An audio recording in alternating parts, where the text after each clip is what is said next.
Hi, welcome back, my friends. It's time for another story. Today is still another Little House, Little Prairie book, and it's called Prairie Day, based on the books by Laura Ingalls Wilder. So there they are in their covered wagon. Once upon a time, a little girl named Laura and her pa and her ma and her big sister Mary and her baby sister Carrie and their good old bulldog Jack headed west in their covered wagon for the Prairie. Can't speak this morning.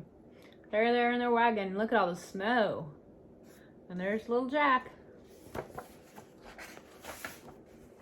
They drove through the snowy woods until they came to the town of Pepin. Pa went inside the store to trade for furs for things they would need on their journey. Ma and Laura and Mary ate bread and molasses in the wagon, and the horses ate corn from their nose bags. Look at that town. Looks way different than our towns, doesn't it?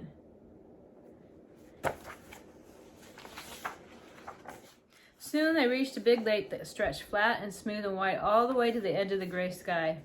The horses' hooves clopped, and the wagon wheels crunched as Pa drove the wagon onto the ice. Laura didn't like it, but she knew nothing could hurt her while Pa and Jack were there.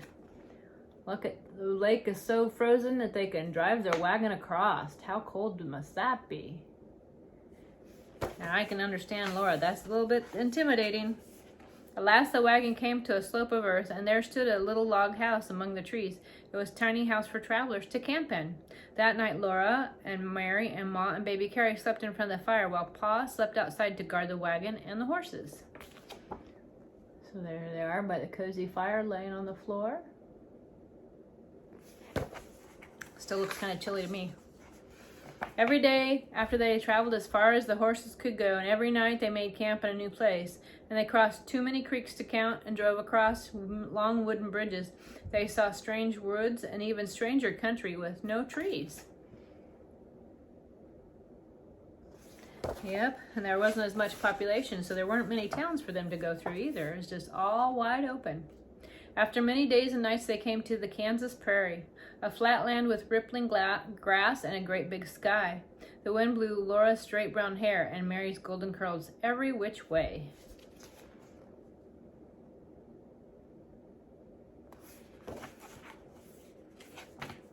Soon Laura and Mary were tired of traveling with nothing new to look at.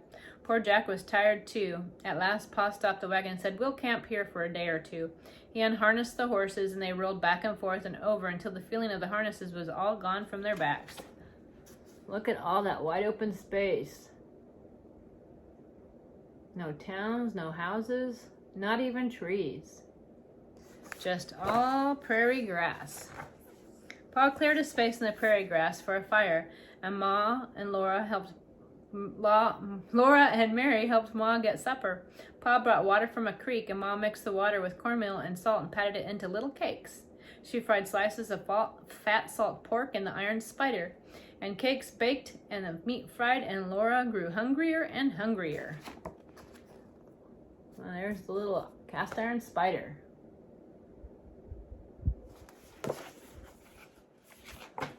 At last supper was ready. Pa and Ma sat on the wagon seat, and Laura and Mary sat on the wagon tongue. Each of them had a tin plate and a steel knife and a steel fork. Pa had a tin cup, Ma had a tin cup, and baby Carrie had a little one of her own, but Mary and Laura had to share their tin cup. So there they are in the big sky.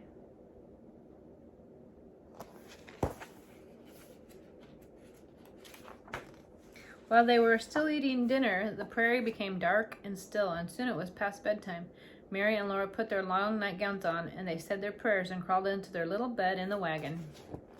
And there's Ma wishing them good night.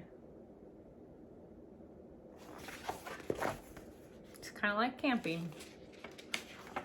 The next morning, they all sat on the clean grass and ate pancakes and bacon and molasses. All around them, tiny birds were singing and singing in little voices. "Dicky, dicky, dicky," Laura called to them. "Eat your breakfast, Laura," Ma said. "You must mind your manners, even if we are 100 miles from anywhere." Oh, yeah, look at all the birds and butterflies and flowers.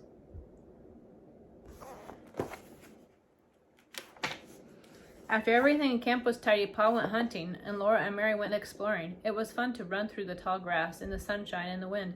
There were huge rabbits and tiny dicky birds everywhere, and little brown striped gophers. Mary and Laura wanted to catch a gopher to take to Ma. Laura ran and ran, but she couldn't catch one. They took some flowers to Ma instead of a gopher. I think Ma would like the flowers more than a gopher. I'm sure the gopher would not like her. Before long, the sun was low and Pa was coming across the prairie.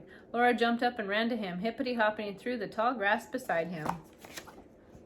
And there they are. Look at all that grass and prairie.